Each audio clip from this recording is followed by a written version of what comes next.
Bonjour à toutes et à tous.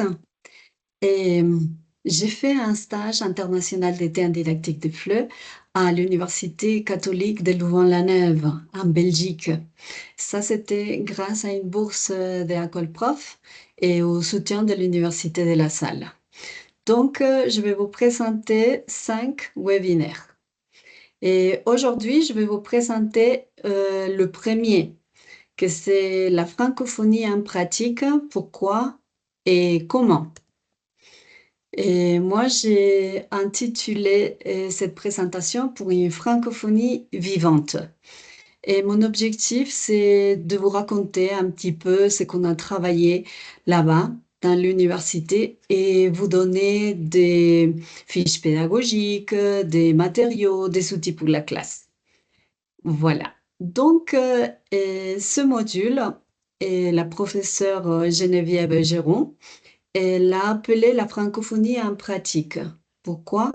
Comment?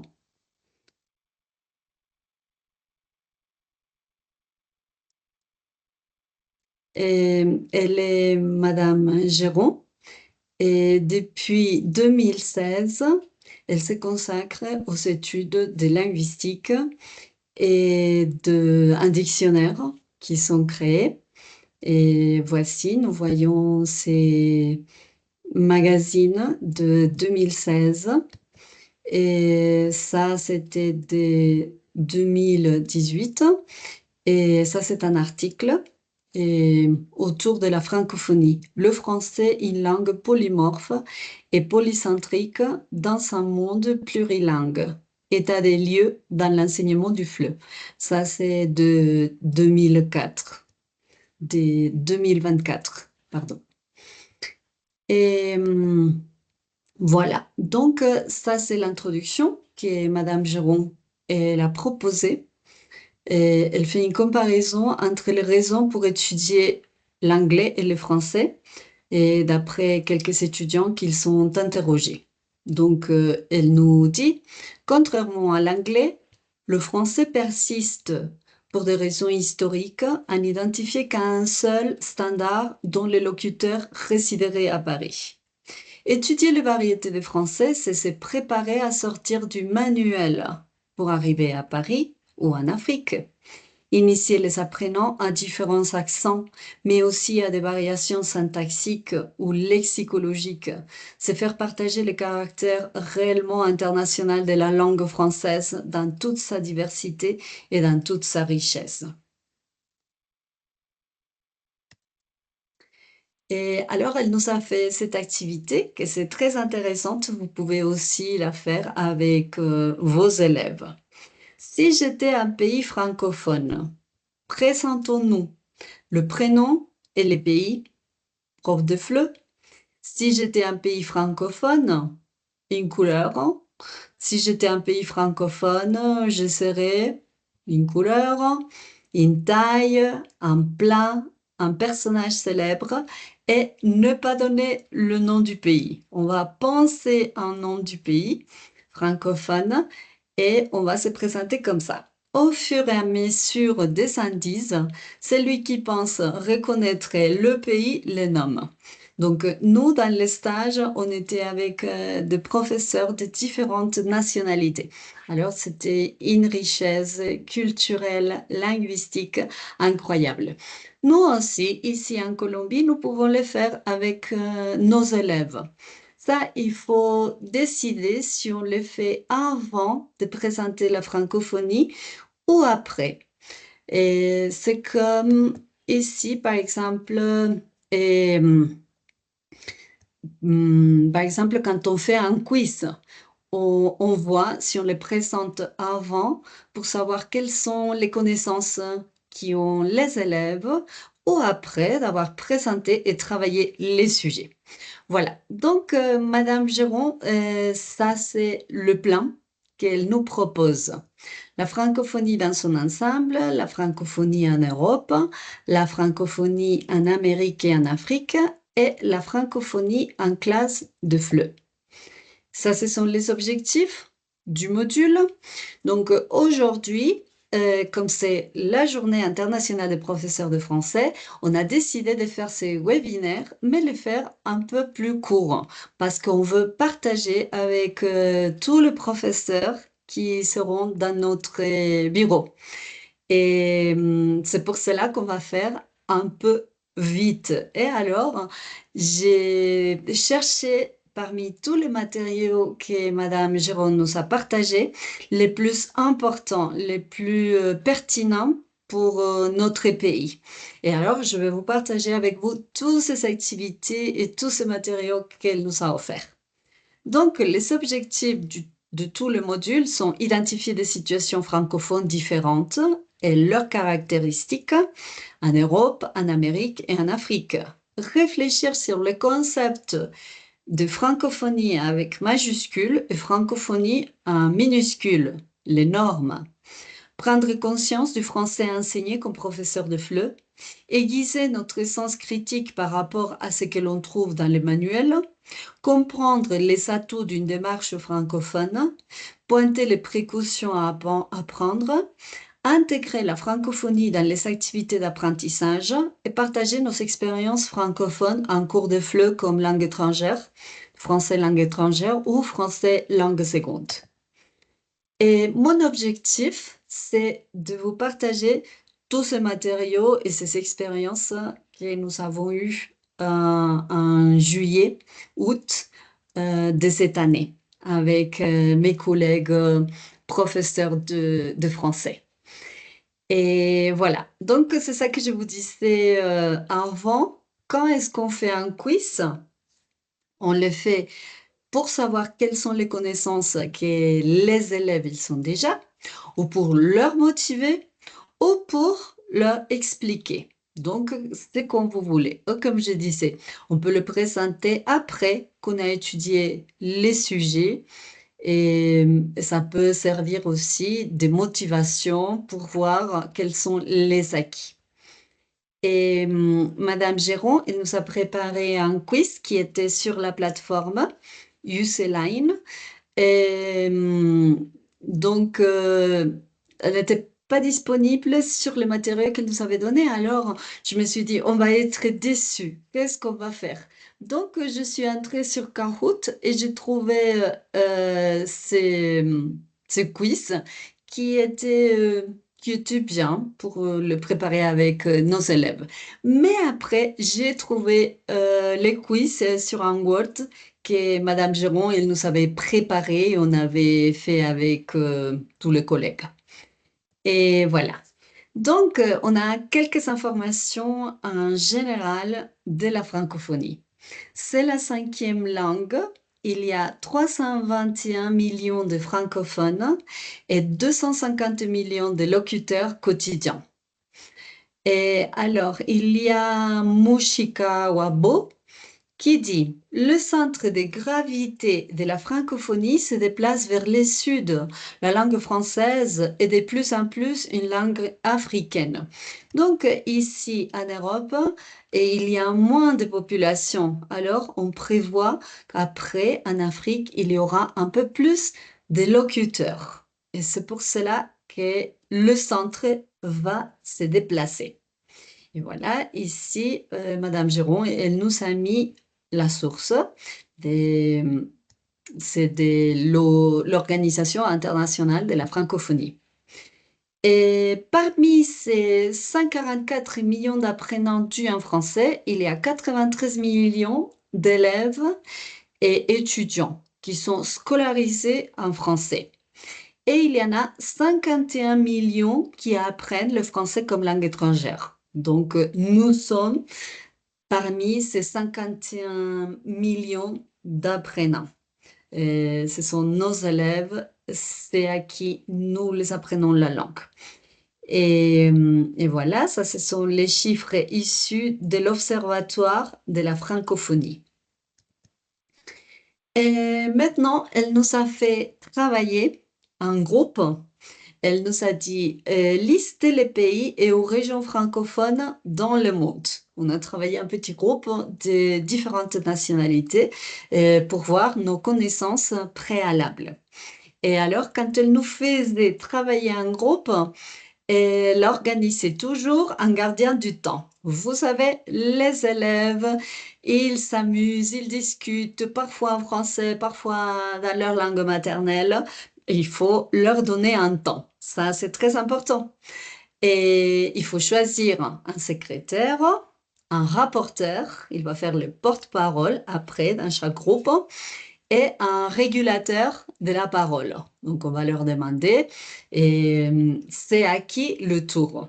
Comme ça, on organise tout le groupe, ou parfois le régulateur de la parole sommes nous, les profs. Donc, voici une activité que nous avons fait avec les collègues et que vous pouvez faire aussi en classe des FLE. Et puis, donc, elle nous a présenté cette carte. Il y a la France avec la Corse. Vous savez que la Corse, c'est un territoire français. Ça fonctionne comme la France, mais c'est ici, c'est cette petite île. Il y a la Belgique où nous étions pour faire ce stage. Et le petit pays ici, la Suisse. Il y a le Luxembourg et il y a la région Val d'Aoste. Et celle-ci, c'est au nord de l'Italie, comme vous pouvez le voir.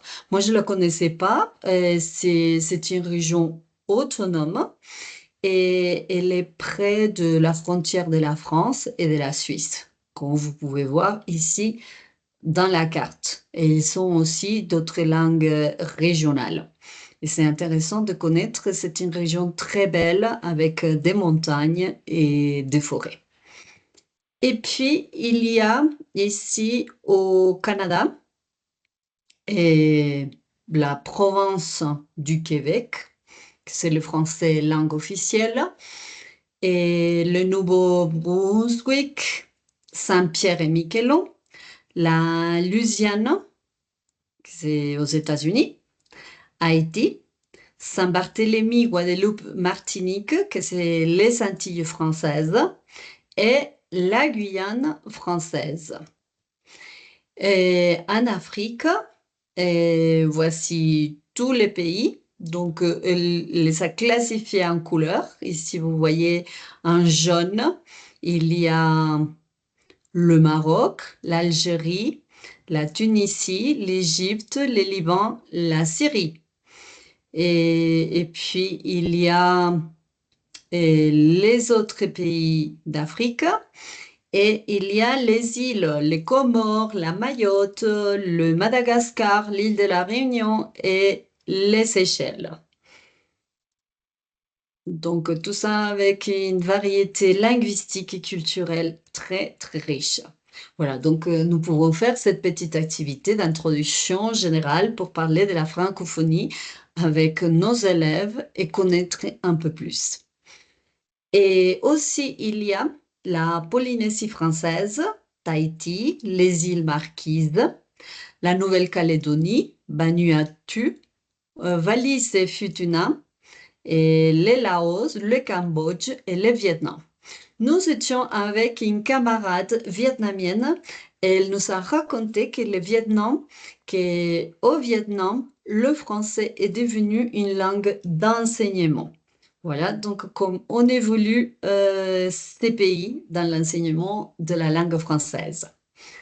Alors, ici, nous avons cette définition des les francophones.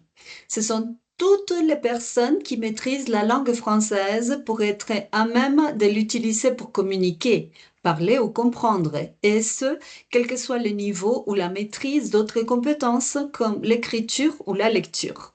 Voilà. Et la source, c'est la langue française dans le monde en 2022. Donc, nous aussi, nous sommes des francophones parce que nous maîtrisons la langue française et nous apprenons le français à nos élèves. Donc, nous sommes des francophones et des francophiles aussi. Alors, la langue française, on la parle dans les 5 continents, répartition dans l'espace. Nombre de locuteurs de français, langue seconde, presque équivalent à son nombre de locuteurs de français, langue première.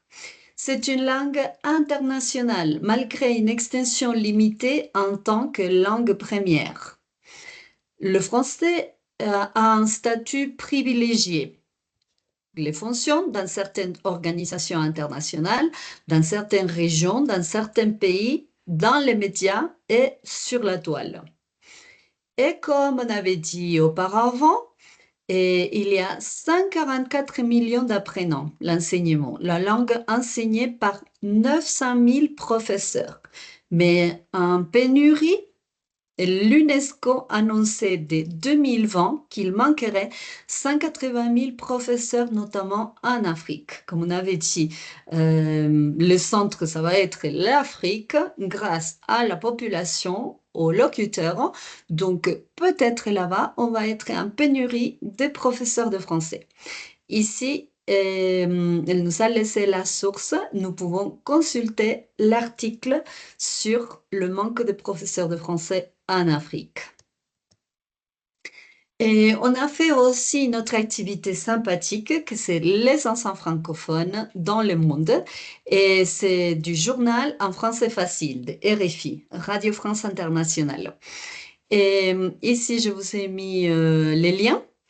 Et nous, on l'a fait en cours. C'était difficile. Moi, j'ai fait un stage en FLE aussi, en didactique du FLE au Canada dans l'année 2000, grâce à École Prof aussi. Donc, les personnes qui ne se sont pas abonnées, petite publicité, abonnez-vous et venez rejoindre notre association. Donc, je suis familiarisée un peu avec le français québécois, avec le français de France. Et notre prof, elle a dit, c'est le français de référence, parce qu'on ne peut pas dire que c'est un français standard, sinon un français de référence. Et grâce à ce stage de 3 semaines que j'ai eu en Belgique, j'ai appris quelques expressions en français belge. Et voilà. Mais après, on entend un certain accent africain, mais c'est difficile de les différencier. Peut-être au nord de l'Afrique, le Maghreb, les pays en jaune que je vous ai montré, ils ont une influence arabe. Ça, c'est leur langue maternelle, l'arabe. En Algérie, le kabyle. Et on peut différencier aussi celui-là et en Afrique en général. Alors, il y avait un camarade africain, pardon, algérien, que les Algériens disent qu'ils sont maghrébins, qu'ils ne sont pas africains. Et il a presque deviné tous les accents. Mais pour nous, les autres profs, c'était difficile. Donc, je pense que c'est un exercice intéressant qu'on pourrait le faire avec les élèves de niveau un peu plus avancé, un B1 ou un B2, ou quand on travaille la phonétique pour remarquer ces différences d'accent.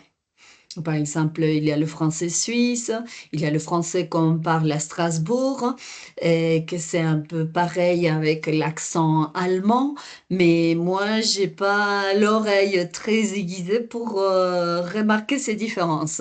C'était que j'étais à Strasbourg avec un ami français du sud de la France, et c'est lui qui a remarqué ces différences. Mais c'est très intéressant, non, de découvrir ces différences ou au moins des pays les plus connus. Comme je vous dis, c'est comme le Canada, nous sommes un peu plus proches et géographiquement. Et aussi maintenant, grâce au call center ou au centre d'appel, et l'année dernière, on a eu une étudiante qui a présenté un travail de recherche sur l'accent du Québec et que c'était difficile de communiquer avec eux parce que ce n'est pas seulement l'accent, sinon aussi, comme on avait dit auparavant, il y a des différences dans la syntaxe, dans le lexique, dans l'accent, dans la construction de phrases, tout ça. Donc, et ce qu'elle conseillait, c'était de leur apprendre aussi dans l'université ces variétés francophones. Et nous, on reste seulement avec le français de référence. Voilà, donc c'est une activité très intéressante pour pratiquer avec nos élèves avancés. Et ici, elle nous a fait un parcours très résumé des origines de la francophonie. Donc, en 1886, c'était la création du mot francophonie. Tous ceux qui sont ou semblent être destinés à rester ou à devenir participants de notre langue. Voilà, donc nous, on est francophones. Ça, c'était la création du mot francophonie en 1886. Après, l'idée de s'organiser, de faire une association est partie de Senghor, Bourguiba, Amani Diori, Norodom Sihanouk en 1960. Et en 1970, on signe le traité de Niamey le 20 mars. Et voilà. Et puis, en 1986, c'est le premier sommet à Paris, pays ayant en commun l'usage de la langue française. Donc voilà, ça, ce sont les origines de la francophonie. Et donc, ils ont créé la francophonie avec majuscule. Ils ont créé l'Organisation internationale de la francophonie. Donc, quand nous parlons de la francophonie en minuscule, nous sommes tous les francophones. Pas seulement les pays francophones où le français est langue première ou langue étrangère ou langue d'enseignement, sinon aussi nous tous, que c'est la culture et la langue française qui nous réunit. Mais quand il s'agit de la francophonie avec F majuscule, c'est l'Organisation internationale de la francophonie. Représente un ensemble unique qui, à partir du lien de la langue commune, développe une coopération politique, éducative, économique et culturelle entre ses pays membres au service des populations. Bâtir un espace de solidarité fondé sur les principes d'humanisme, de démocratie et de respect de la diversité des cultures et des langues. L'OIF a pour objectif de promouvoir la langue française dans son évolution, sa diversité culturelle et linguistique et valoriser les différentes cultures qui s'expriment sur l'ensemble des territoires de la francophonie. Voilà, ici il y a la source, le site de l'OIF. Et puis, il y a ces organisations qui contribuent à obtenir ces objectifs de la OIF. Par exemple, il y a la UF, c'est l'Agence universitaire de la francophonie. Il y a des projets nord-sud. Un des 4 opérateurs de la OIF. Et je me rappelle, quand on était en pandémie, on a reçu de cours gratuits de l'Agence universitaire de la francophonie. Le siège se trouve au Québec. Il y a TV5 Monde, que plusieurs parmi vous, vous les connaissez, si ce n'est pas tous. Il y a la diffusion de programmes francophones dans 200 pays. Et pas seulement en français, vous avez vu, il y a dans plusieurs langues. Et il y a l'Université Senghor, offre des formations pluridisciplinaires consacrées au développement durable dans un contexte de mondialisation. Et il y a la AIMF, c'est l'Association internationale des maires francophones, un réseau mondial des élus locaux, réflexion et action sur le terrain, innovation. Voilà. Et dans la OIF, il y a aussi les prix des 5 continents de la francophonie. Des talents littéraires reflétant l'expression de la diversité culturelle et éditoriale en langue française sur les 5 continents. Les promouvoir sur la scène littéraire internationale. Voici les derniers gagnants des prix de la francophonie. Et en 2024, Hamlet Boom, du Cameroun à la France. Cette fresque familiale se démarque par l'ampleur de son univers et son écriture poétique sur les thèmes de l'exil, du déracinement et du bouleversement des valeurs. Voilà, donc ici, il y a la source Tous ces matériaux sont créés, organisés par Madame Geneviève Geroux. Et puis, la francophonie institutionnelle. Donc, quelle est la pertinence de certaines adhésions? Le Cambodge, le Vietnam, la Bulgarie ou l'Albanie? L'Égypte, pas l'Algérie. Vous connaissez, l'Algérie avant, c'était un département de la France. Et après, quand ils ont eu l'indépendance, ils ont fait sortir tous les Français qui étaient dans leur territoire. Et quand ils sont arrivés en France, on les appelait les pieds noirs.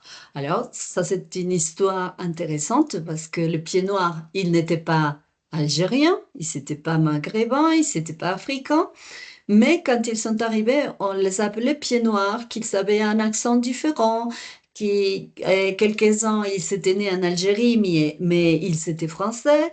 Donc, ça a été une histoire difficile, toujours, avec l'Algérie. Quelles conséquences pour la langue française? Quelles sont les motivations de ces pays non francophones? Motivation historique, motivation géographique, motivation politique, comme je vous ai dit, le Vietnam, et il vient d'appartenir à la OIF. Peut-être des motivations politiques pour améliorer l'enseignement, pour élargir les horizons. Pour la francophonie, c'est une façon d'élargir l'influence du français en tissant des liens politiques. Il y a un impact sur l'enseignement. Pendant que des pays s'associent à la francophonie, ils rendent l'influence américaine moins forte dans le monde. Et Louise Mushikiwabo, elle dit, la langue française n'est pas en guerre contre les autres langues, mais existe à côté et avec d'autres langues. Donc ici en Colombie, parfois je vois avec mes étudiants stagiaires, ils disent, mais prof, hein, l'élève, elle me dit teacher ou elle me dit good morning, elle parle en anglais. Alors j'ai dit, ça, c'est la première langue étrangère qu'elle a appris. Donc, nous, petit à petit, progressivement, les filles, elles vont t'appeler prof après. C'est pas grave, c'est pas un problème. Il faut faire des relations avec les autres langues que les élèves, ils connaissent. Donc, on n'est pas en guerre contre les autres, on les valorise. Nous aussi avec l'espagnol. Et quand il y a des points de grammaire difficiles à expliquer, on peut faire des comparaisons parce que nos langues, ils viennent du latin. Alors, les structures, ce sont similaires. Il y a plein de mots qu'on a en commun, que ça change parfois la prononciation, mais on peut comprendre très facilement un texte en français pour une personne qui commence à apprendre la langue française. Et ici, Madame Geron, elle nous a mis cette activité, la francophonie indidate. C'est une vidéo courte d'1 minute 26. On peut travailler les chiffres, les images et les phrases. Ça, c'était pendant l'année 2020 qu'on fêtait les 50 ans de la OIF.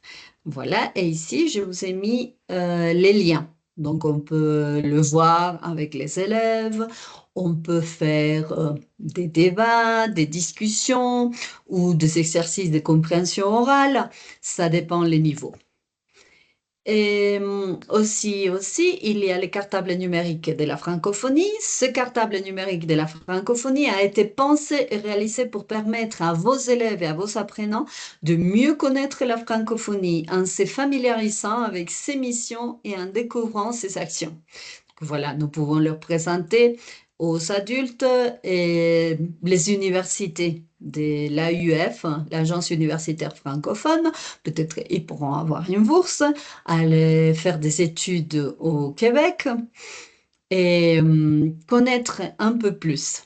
Et donc, il y a des matériaux pour les enfants et les adolescents. Pour les adultes, il y a 14 dossiers plus des quiz de A2 à C1, l'Organisation internationale de la francophonie, l'Agence universitaire francophone, TV5 Monde, Radio France Internationale et Cavilan, l'Alliance française qui se trouve à Vichy. Il y a la boîte à outils pour l'enseignement cartes, dossiers, webinaires, rapports de la OIF. Voilà, donc ici, je vous ai mis les liens. Il y a plein de matériaux pour nos cours. Et puis, il y a celui-ci, les Jeux de la francophonie. Ça, c'est sur TV5 Monde. Vous les connaissez peut-être. Il y a déjà les fiches pédagogiques. Donc, ça nous aide beaucoup aux profs pour gagner du temps. Nous pouvons trouver les fiches pédagogiques et les adapter à nos publics et à nos besoins. Et ils sont organisés par niveau. Aussi, il y a des Radio France Internationale, RFI en français facile, enseignement bilingue en Haïti. Participez à un forum sur le bilinguisme à l'école. Voilà, ici, je vous ai mis la source. Et Madame Géraud, elle nous a mis aussi cette bibliographie.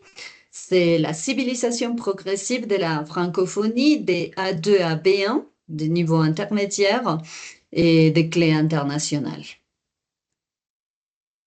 Et puis, il y a celle-ci aussi, civilisation progressive de la francophonie, des clés internationales.